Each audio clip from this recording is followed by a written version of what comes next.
Anunnaki and Atlanteans are really, in my opinion, the same exact people. Atlantis is everywhere. We are all standing and sitting on Atlantis at this exact moment.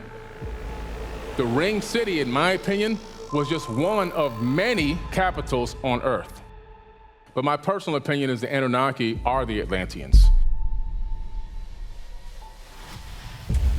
Billy Carson, a prominent figure in the realm of alternative history and ancient astronaut theories, has developed a comprehensive narrative about the reasons behind the Anunnaki's visit to Earth.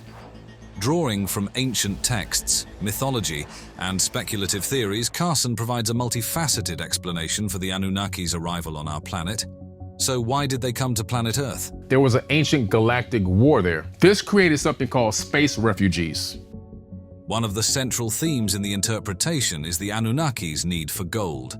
According to these theories, the Anunnaki required gold for their home planet, Nibiru. It is posited that gold had unique properties vital for Nibiru's atmosphere or technological needs.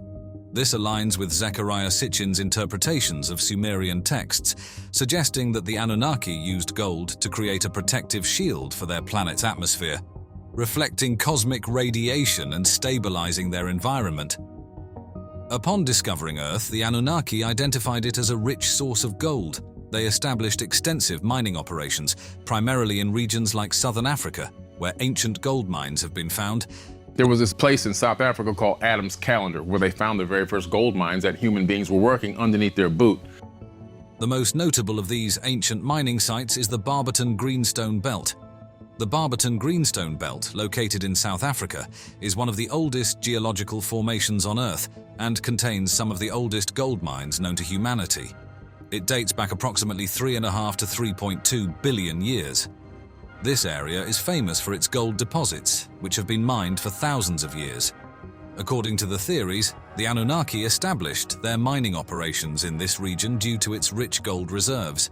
The mines in this area, such as those found in Mpumalanga, are believed to have been used by ancient civilizations, possibly influenced by the Anunnaki. Now, what's interesting about these aliens is that they're not little green men with antennae. They look just like us. An example of these ancient mines is the Millennia mine, located in Swaziland, which is considered one of the world's oldest mines. Archaeological evidence suggests that mining activities at Millennia date back more than 43,000 years. Theorists propose that such ancient mining sites may have been part of the Anunnaki's extensive network of gold extraction operations. Initially, the Anunnaki themselves conducted the mining work. These beings, according to the theories, possessed advanced technology and physical capabilities that allowed them to undertake the arduous task of gold mining. However, despite their advanced abilities, the laborious and hazardous nature of the mining process soon became a significant challenge.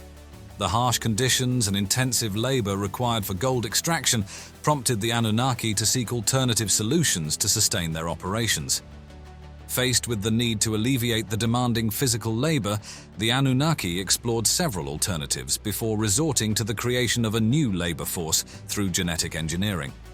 These alternatives included automated machines and tools. The Anunnaki might have initially utilized advanced machinery designed to perform mining tasks.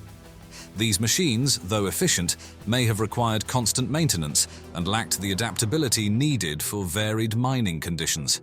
Another possibility is that the Anunnaki might have employed workers from other planets or even their own ranks. However, the sheer scale and prolonged nature of the mining operations could have rendered this approach unsustainable.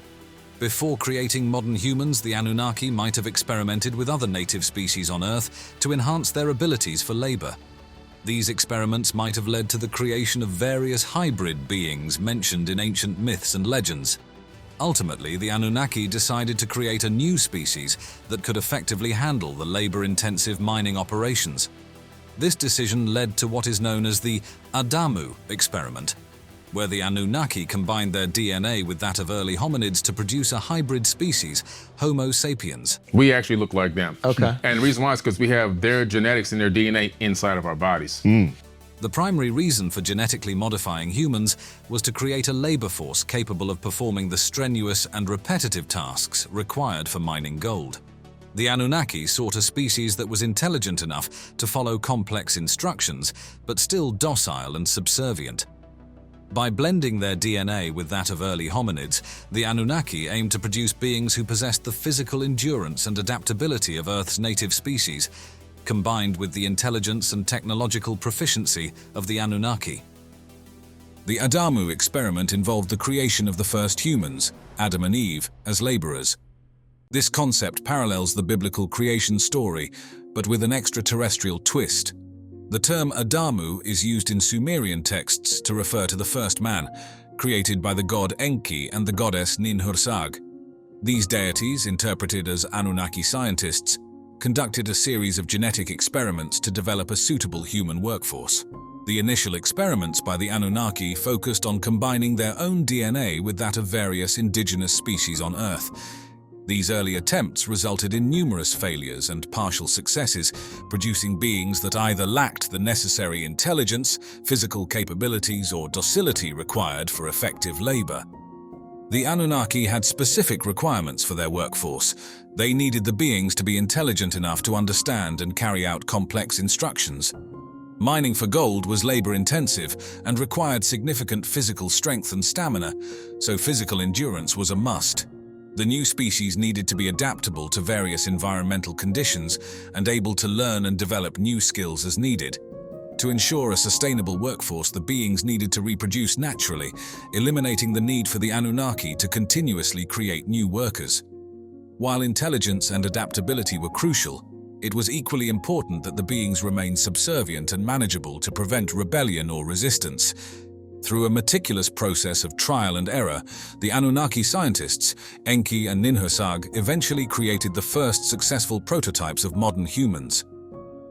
By splicing Anunnaki DNA with that of early hominids, the scientists were able to introduce advanced cognitive abilities and enhanced physical traits. This genetic intervention was aimed at elevating the primitive hominids' capabilities to meet the labor demands. Once the new humans, referred to as Adamu, were created, they underwent training to learn the specific tasks required in mining and other labor-intensive activities. This ensured that they could perform their duties efficiently. Additionally, the Anunnaki scientists carefully integrated traits that promoted loyalty and subservience. This was done to ensure that the humans remained compliant and did not challenge the authority of their creators. The narrative about the Anunnaki posits that these ancient extraterrestrial beings created humans for the purpose of mining gold, a resource they needed for their home planet, Nibiru. This raises intriguing questions about the long-term implications for humanity and whether the Anunnaki might return to collect the gold.